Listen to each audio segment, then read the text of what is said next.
more hopeless life as a person, as a man who is quarreling with his own father and his own mother.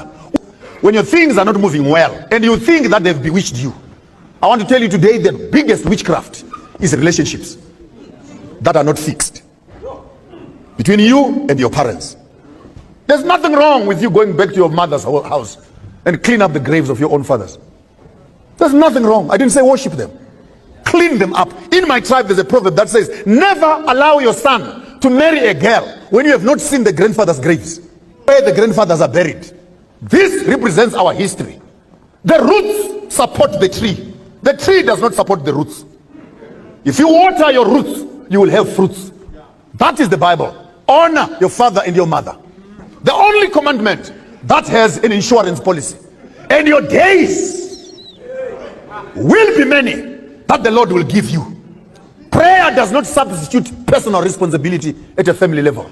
I challenge this church to its roots. We cannot have members who are easily convinced that they must return 10% of their salaries as tithe and offerings, yet they are sending 200 rand to their own mothers and fathers. You are worse than pagans.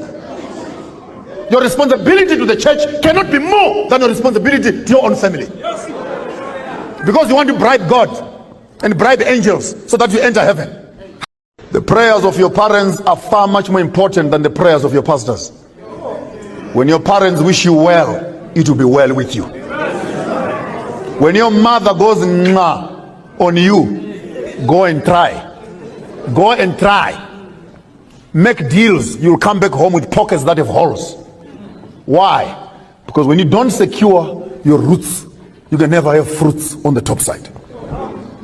My calling is that of identity.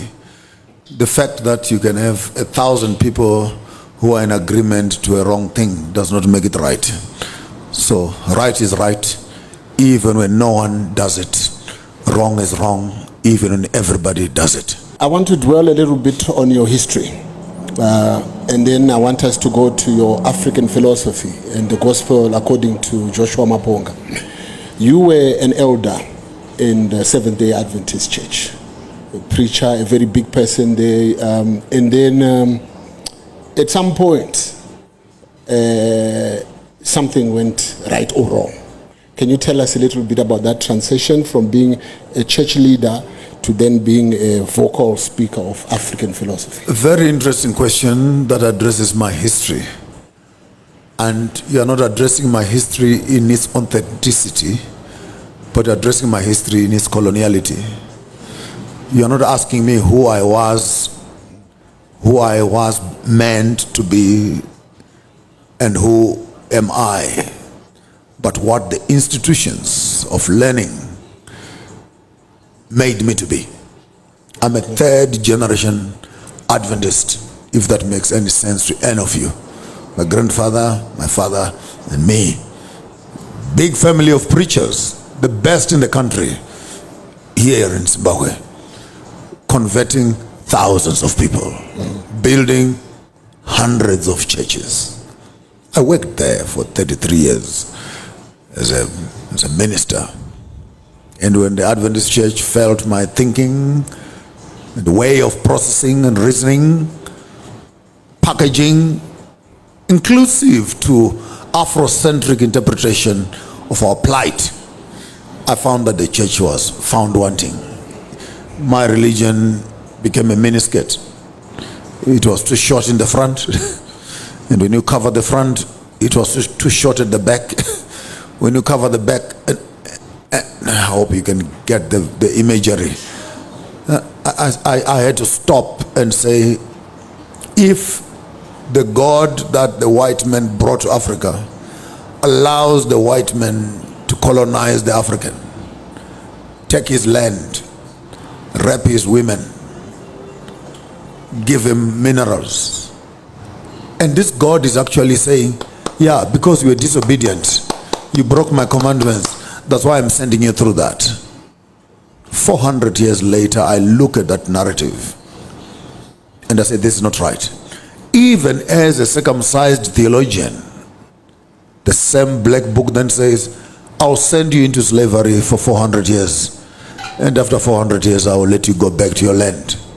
And then I look at my prophetic charts and discover that even the Bible says slavery is over. Whatever crime we committed against this God, we have paid for it. It's time up for the colonialist to go back home and give us our space.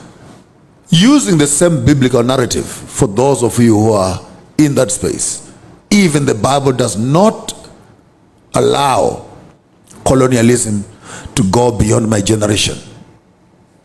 And I am here to make that declaration that the honeymoon of colonialism, with all its gadgets, governance, education, agriculture, entertainment, sports, recreation, health and technology, and spirituality, it's time where the white Jesus must pack his bags and go back home where he came from.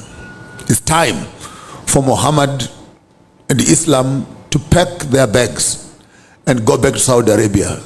It's time for the African to start asking those uncomfortable questions, which you are asking me from a religious space. Where were you? Who are you? Where? No, you're not asking me who I was and who I am. Ask me, what were you colonized to be? Because had the Chinese people colonized us, all of us here would have been Buddhists. Had Muslims colonized us, all of us here would have been Muslims. But because the British colonized us, then you say you're a Christian. The day you bring to me a recipe of how to change a goat to make it a sheep, I'll tell you how an African can become a Christian. My calling is that of identity. The fact that you can have 1,000 people who are in agreement to a wrong thing does not make it right. So right is right, even when no one does it. Wrong is wrong, even when everybody does it. And I think I'd given you a pretext to your question when I said it's a colonial tool that Africa finds itself in the Christian space.